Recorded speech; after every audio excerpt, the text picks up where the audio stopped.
Hello, welcome to my YouTube channel. My name is Dana Atieno and I've been a virtual assistant since 2022. I've also been an online business manager since 2024. In this video, I'm going to be talking about pricing your services as a virtual assistant. Okay, so there's a lot of insight to find in this specific video. Do not forget to watch it to the end. Do not forget to like this specific video or any other of my videos that you watch. Do not forget to subscribe to my channel because I tend to share a lot of insight also about the virtual assistant, or rather just freelancing in general. So subscribe to my channel and also do not forget to comment on this video. And when it comes to comments, I'm always open to anything and everything, really. Okay, so if you watch the video to the end and you feel like I've left something out, you can always add it in the comments. Let's have a conversation and grow together as people and grow together as virtual assistants as well. Okay, if you have a question for me as well, you can always send me an email. I think my email is somewhere on my channel bio or whatever, and you can also leave it in these comments. I always reply comments. Okay, if you have a complaint, put those in the email, because I feel like complaints in the comment may just encourage a lot of hate. So if you have a complaint about me or my videos or anything, send it to my email. Again, my email is somewhere on my channel if you just go check it out. Okay, so let's get into talking about pricing your services as a virtual assistant. And I think as someone who, as an online business manager, and I've also worked in a virtual assistant agency as part of the talent acquisition team. Okay, that is a recruiter basically. Okay, as someone who's been on both ends of the coin, that is the hiring and the getting hired as a VA, I feel like most virtual assistants approach the pricing thing in a very surface level way. Okay, but that is not it. Okay, I think you put a lot of thought into, most VAs, that is, put a lot of thought into the pricing, what they should they put a lot of thought, a lot of meaning into it. Okay, and when you do that, it tends to really depress you, and it attaches your value, okay, to the price that you're charging, and that is wrong. And that is why you see sometimes you go on virtual assistant posts, or maybe just someone is hiring and they're paying $3 per hour and they're paying $5 per hour, and then you'll find other experienced VAs just come to the comment and be like, this is very low. Or maybe just someone is talking about they're struggling with pricing, and then the point is you attach a lot of value to the price that you're getting paid. Okay, this is a method that has worked for me specifically. I don't attach my value or my worth to the price that I'm getting paid. Okay, I just have price points. Okay, you need to have price points.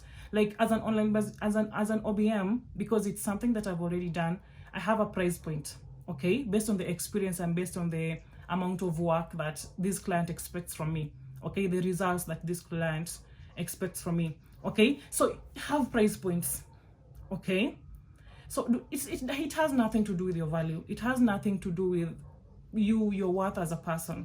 Okay, and I also do it. I also do the same as a virtual assistant mentor, because I genuinely do not think any client out there, because I work with coaches, consultants, course creators, online service businesses. I don't think there is any client out there who can ever pay me my worth. Okay, and that is just the truth. Okay, I don't think there is any client out there who can pay you your worth, because your worth has nothing to do with the work that you do. Okay, your worth is within you. It's about you. Your value, it's about you. What you think about yourself, how you want to spend your money, like who you are as a person. Okay, and so when you're setting prices, stop thinking of it as someone as value and someone devaluing you.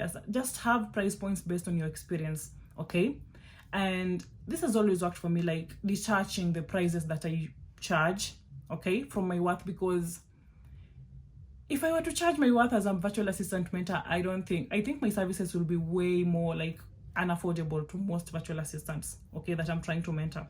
Okay, and if I do charge my worth, that is, again, my worth is priceless. But if I try to charge my worth from clients, to get my worth from clients based in terms of like monetary value, I don't think I'd ever be able to get clients, because my worth is just way too high. Okay, so I have reasonable price points based on the experience that I have at that specific time, and based on how I'm relating to that specific client as well. Okay, so have a price point, somewhere you can't go below. Okay, like as a virtual assistant, I can't go below this certain amount, be like in an hour, or maybe I can't go below this certain amount in terms of a retainer. Okay, that is it. Okay, stop attaching your value to it, because then when a client does not pay you that, or maybe just when someone ghosts after you send a proposal, you start feeling like that is a reflection of the work that is a reflection of your work, that is a reflection of maybe the value that you're bringing, and it's not. It's just a price point. Okay, and if you're someone who's just starting out and you don't know what to do, you don't know what I mean by a price point, you still do not know what it takes and what being a virtual assistant actually means, like practically.